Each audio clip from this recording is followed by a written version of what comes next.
Kabilang ang isang buntis sa halos 20 sugatan sa karambola ng 3 sasakyan sa Taytay, Rizal kagabi. Narito ang report ni Athena Imperial. 3 sasakyan ang nagkarambola sa bahagi ng Ortigas Avenue Extension sa Taytay, Rizal pasado alas 10 kagabi.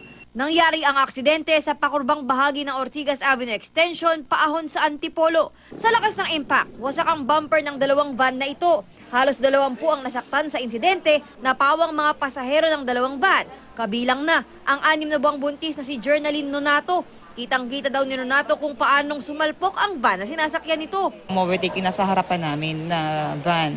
Pag-overtake niya dun sa owner yata na nasa harapan din niya, tapos sumunod kami. Pag sunod namin, bumulaga bigla yung truck. Kasama ni Nonato ang 7 na taong gulang itong anak at ang kapatid niyang 5 buwang buntis pa naman. Yung health namin, yun lang naman ang kinakakaba namin, tsaka yung expenses kung sakali man. Sana may managot kasi syempre damage namin naman 3 kami kaagad.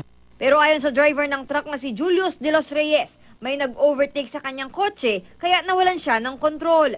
Iniimbestigahan pa ng Taytay Police kung sino ang may pananagutan sa nangyaring banggaan. Agad namang binigyan ng atensyong medikal ang mga driver ng mga sangkot na sasakyan at ang mga pasahero nito.